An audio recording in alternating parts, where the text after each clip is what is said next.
I think Qatar has a wide experience in mediation. You have the means to that, you have the experience of doing that in different circumstances and with different issues. Have the proximity, the knowledge of the partners. We have had more complicated relations with Venezuela lately, but traditionally very good relations with Venezuela, and certainly the channels of communications exist. Yeah, it's exactly. It will depend very much on what is the focus of what we would be dealing with, and that depends very much, as usual, on the willingness of the parties themselves, right? If you're talking, you have the internal situation in Venezuela, you have the relationship between Venezuela and Guyana, and lately between Venezuela and the United States.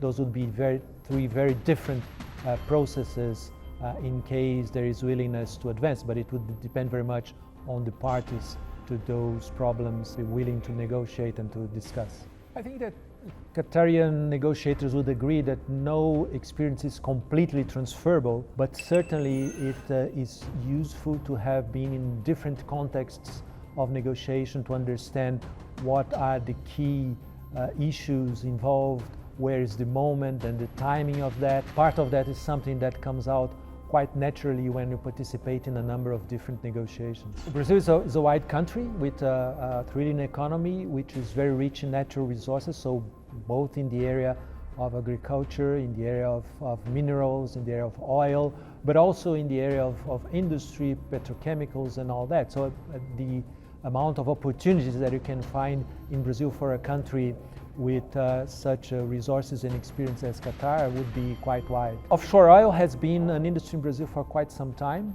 and we have been developing that for a number of years, so there's a lot of experience in that. There is also a very good legal framework for that, so the auctions for the oil fields and everything is very well organized, planned ahead, and we have also very good legal stability over time. Rules don't change, you have an independent judiciary, so investors come to Brazil and they are normally well satisfied with their experience. Brazil is an important oil producer, but it's also a leader in renewable energy. About 90% of Brazilian electricity is generated by renewable sources, mostly hydro, but also increasingly wind and solar.